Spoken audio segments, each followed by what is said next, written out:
right now. Pittsburgh's best sports show is about to begin. Call us or tweet us. We've got things to talk about on the Ireland Contracting Nightly Sports Call. All right, thanks a lot, Jess, and thank you for tuning into the Ireland Contracting Nightly Sports Call. I'm Rich Walsh. I'll be joined by Jeff Hathorn in a matter of moments over to 93.7 The Fan Cam. And Jeff, what are you doing Saturday, December 14th? Pitt in the ACC Championship. Oh, maybe. What about Justin Timberlake? Don't you want to go? You and I. JT. Probably want to see, he married well, so maybe she'll be there. Maybe. That would be like going to see Taylor Swift. Maybe I go to the concert, see his girlfriend or wife in this case. I'm glad you brought up Taylor Swift because I was thinking of that. So I guess she's going to fly back from Japan, right?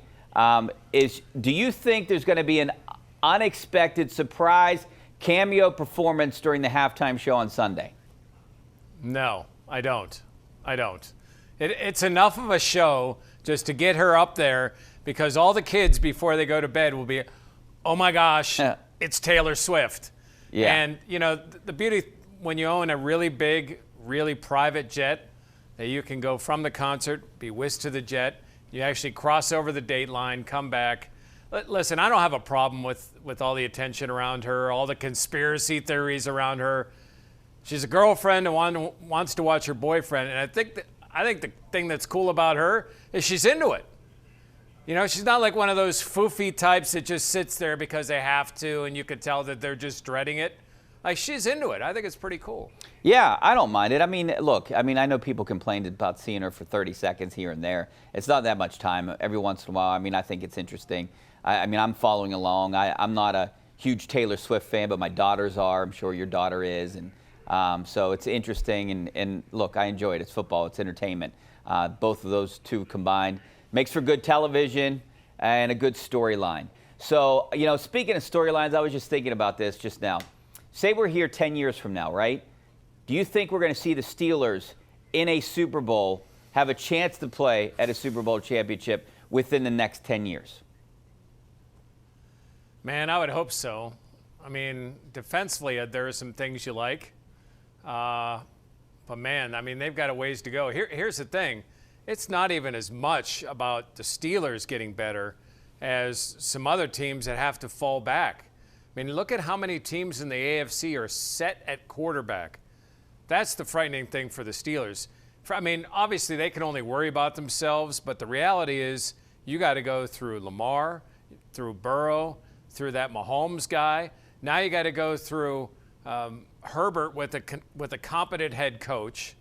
And I'm not even, mentioning Aaron Rodgers, who might make the Jets a lot better, or Trevor Lawrence, or the guy who might end up, being the best one in 5 years, C.J. Stroud. Joe Burrow's coming back next year. Deshaun Watson was one of the best QBs in the NFL before, his suspension and not playing for 2 years. There's a lot of people that potentially or would think about picking the Steelers fourth in the division next year, and I still think they're a 10-win team. There are people that picked them fourth this year, and if not for Burrow's injury, maybe they would have finished fourth. Cleveland's defense is legit. It's not going anywhere. I'm not buying that Myles Garrett's the best defensive player, but overall their defense is legit. And Baltimore's got Lamar Jackson. They've got an offense that seems to be on the arrow pointing up. Their defense might take a hit because of free agency, but they're going to score with anybody. They're not going away anytime soon. What Cincinnati is, they're going to lose probably one of their receivers. That's going to be tough for them, but still, I think Burrow is still an elite quarterback. All right, I want to get into the Steelers, more with them, also T.J. Watt, and the Super Bowl. Cam Heyward, all that and more coming up next. Stay right there. 412-575-2600 is the number. Back in a couple minutes.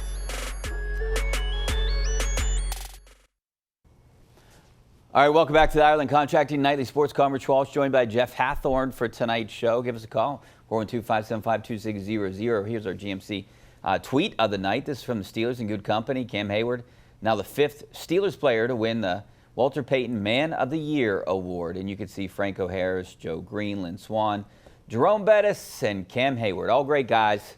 A great accomplishment. Dude, Richie. Prestigious award. Big honor. I mean, I thought you had the best hair in Pittsburgh sports, but some of those pictures, that was glorious. It was. I mean, Franco, I mean, look at those haircuts. That's pretty awesome. All right, so, hey, by the way, I was up at your studios today. It's National Pizza Day. I was one of the judges for the big pizza contest on the Bubba Show. Did you get a nap after that? No, I didn't, but I had bites of, 40-plus pizzas, all great pizzas. So it was a good event. What's your favorite pizza, since we're talking about National Pizza Day? Oh, I don't want to pick one. I hate to put you on the spot. Pretty good. Okay, Caliente's good too. I love Minio's. I'm a Minio's guy. Della Cella's in Verona. Love that one. Penn Hills area. Two of my favorites. All right. I mean, so listen, a shout out growing up, Plaza Pizza back home. All right, there you go. All right. I want to touch on a little Pitt basketball since we have you on the show here. Yeah. 6-6, right, in the ACC. 8 games left. I think they got to win out, Jeff. Don't you? No, I don't think they have to win out. I think it's 8 games left, isn't it? Yeah, I said 6-6. I said 8 games left, didn't I?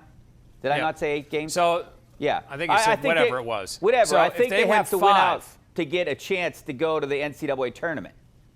I think if they get 5 and they get to 11 ACC wins and then win at least 1 game in the ACC tournament, I think they got a real shot of getting in. I realize what they're saying about the conference. I realize what happened last year, but I think that gives them a shot to get in. Because obviously if they're at 11 wins, some other teams are going to lose. I mean, we'll see. I mean, Duke's in, Carolina's in, I think Virginia's in. Now, who fights for a 4th, maybe 5th invite? That's going to be the question. I know it's doom and gloom at the ACC. Let's see how this last month plays out. But I think Pitt's got a shot. I don't know if they can win out, and so I'm not even going to set that as a realistic goal. I mean, Tuesday's going to be really tough at Virginia. Yeah. But you know what the thing is? It would be better for them to get that one and then lose at home to Louisville almost, because that would be a quad 1 win if Virginia gets ranked. So that would be one that you'd really want to get. It's kind of strategic now because you need those quad 1 and 2 win games, and if you lose a quad 3, it's almost not as bad as winning one of the other ones. How about your strategy is just win the rest of the games? Then you don't have to worry about it, well, right? I mean, I think they're going to try to do that. Do you think they're a better team? Realistically, I was optimistic this year. I thought they were going to be a better team this year than they were last year. So let me quote Jeff from his show on 93.7 The Fan every Thursday night. And you're the host? 6 on Thursday. Yeah, every Thursday at 6. But he said what he loves about this team, he said it's completely different than last year. They have embraced the fight. And I think that's a really cool way of putting it, especially what we saw from a lot of Jamie Dixon and Ben Howland's teams. Like, this team loves to fight. They're not going to be pretty games. There are going to be times where they're going to have scoring droughts, but they fight. They're not as good at rebounding as some of those teams, but they're going to battle. And these 2 young guards, these freshman guards, Bub Carrington and Jalen Lowe, are a lot of fun to watch. When Hinson gets hot, they can beat anybody in the conference. When he's not, they could lose to anybody. The biggest thing that you watch that worries you if you're a Pitt fan is post defense. Can they play enough post defense to be able to beat some of these better teams or teams that have big men inside? Because that's where they get into trouble. When teams have good post games, and it almost killed them at NC State. A couple of misses down low, or NC State wins that game. Yeah, I really hate the look ahead, but hopefully those 2 freshmen stick around for next year. I mean, the good thing is this, Richie. I think they're building on last year. Even if they don't make the NCAA, I think they're getting to a point where they would be close to getting into the NIT. At least get the tournament thing rolling. You get Malik Thomas in next year. They really like this forward out of New York. He's a guy who was a guard. He was like 6 foot, and now he's like 6'10". And they say he has guard skills at that size. They're really excited about this guy. They think he was under-starred and under-recruited, and they like what they have coming in next year. Speaking of T.J. Watt, he got robbed yesterday. It was ridiculous that Myles Garrett won that. I know a lot of people outside the city, are calling us homers for saying that Watt should have won. But I look at the stats. I go by the eye test. And, what Micah Parsons said today, We saw on Twitter, I played it during the 10 o'clock news, and he's talking about stats and watching film. But if you do that, surely T.J. Watt should be the Defensive Player of the Year. Yeah, this one run rate, win percentage, all this stuff. I mean, those are stats that you can throw around, and I'm sure there's some validity to it. But if you look at the major stats, the ones that really count, turnovers, sacks, those type of impact plays, passes defended, TJ wins those. And I think you also have to add in the fact that when TJ doesn't play, the Steelers don't win. That shows his value to a team. Myles Garrett is a hell of a player. I would want him on my team, but he wasn't better this year than TJ Watt. And, they made sure that Cleveland got all the awards. I mean, they got Comeback Player of the Year, a guy that came back to life on the football field. Didn't win because Joe Flacco did, because he had a good, 5 games. Yeah, I don't understand a lot of these. I mean, I would have picked T.J. Watt over Myles Garrett. Coach of the Year, I can't see you beating out the guy in Houston, Rhines. And then what about, like you said, Damar Hamlin? The guy died on the field. And right. I don't care if he played one down. He's the comeback. He came back from life. What else can you come back from? Right.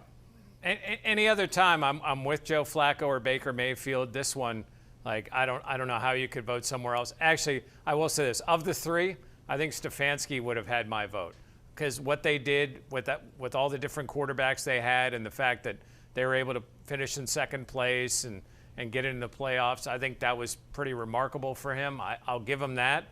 But Flacco was nice, but to beat Damar Hamlin with what he went through, just to live, let alone get on a football field again. And then, the one with TJ and Myles, I think they were just, they were trying to find any way to get Myles this thing. I mean, you saw these leaked stats beforehand. It's like, it seemed like it was over before they even voted. Yeah, definitely. The Cam Heyward Award, like we just talked about, that was the big one. So I'm happy to see him get that. That was pretty big. So let's talk a little bit about the Super Bowl here before we go to break. Who do you like? I mean, I like Kansas City. I go with the quarterback. I think Patrick Mahomes is the best in the game. They've played well recently. Their defense has played well. He doesn't have any receivers outside of Travis Kelce, but I think that's all you need. And if some of these receivers get hot like they have in the last few games, I think Kansas City is going to be a tough out in this one. Yeah, I mean, the rookie Rice has done a nice job, and Valdez-Scantling had the nice catch at the end of the game against Baltimore. So you're right, if they can give you something. I mean, Kelce is ridiculous. 11 targets, 11 catches. He was spectacular in that game. And I think it's because, Lamar Jackson's coached by David Girardi, who was a quarterback at Geneva College. That's why he's so good. So, give me Geneva College and the Kansas City Chiefs. Hey, what do you think about the Steelers' 2 hires here? New QB coach. Do you think it's I like the fact, I like Mike Sullivan, but I like the fact that there might be a different voice for Kenny Pickett. If you believe this is Kenny Pickett's last chance and you're going to try to do anything you can to see if he is your future quarterback, I guess you have to go outside and maybe get a different perspective. Yeah, I thought that too. I mean, Mike Sullivan's a good coach. I think they respect him, but they had to make a change. You didn't even interview and be offensive coordinator, and all she talked about was you needed new voices and being able to develop a quarterback. Tom Arth, I mean, he played under Peyton Manning. He was a backup to Peyton Manning. He played D3. He was a really good coach at John Carroll for a few years. He worked with Justin Herbert. Did he help Justin Herbert? Or was he there because Herbert was really good and they kind of underperformed? I mean, I don't know. I'm willing to give him the benefit of the doubt. He probably has some different ideas, so that's a good thing. You spend time with Peyton Manning and you spend time with Justin Herbert. Hopefully, some of those things rub off on Kenny Pickett and whoever other quarterbacks they have in the stable. Yeah, I'm wondering if, and it's starting to feel like maybe because time has passed here, that the Steelers are further away from signing Mason Rudolph. I don't know. I mean, I think it could potentially be a torn locker room if you do. I just don't. If you're going to make Kenny the guy, and you've determined that Kenny is our guy, that at this point you don't really want competition. You bring Mason in there. Not only do you have the pressure from the outside, But I think you've got guys that won with him that even if they say they support Kenny and will give him the benefit of the doubt, the minute there's struggles, they're going to be like, hey, how about the other guy? But and Jeff, that's not a good situation for anyone. It's about winning, and you want to win. So you want to put the best team together. And if there's any doubt that Kenny Pickett isn't the guy, you need a guy behind him that can win games. All right, we'll touch more on this, but we got to take a break, Jeff. Back in a couple minutes. Jeff, not a lot of time here, about a minute or so, but I want to ask you what's going on in college football. Jeff Hafley leaves a head coaching job for a defensive coordinator job with the Packers, and then Chip Kelly leaves UCLA head coaching job for Ohio State offensive coordinator. Why are these guys basically taking lesser jobs and leaving? Well, so Kelly and Ryan Day coached at New Hampshire together. So they have a New Hampshire connection, so they go way back. So I understand. But here's the thing. Bill O'Brien leaves Ohio State to go take the head coaching job at Boston College.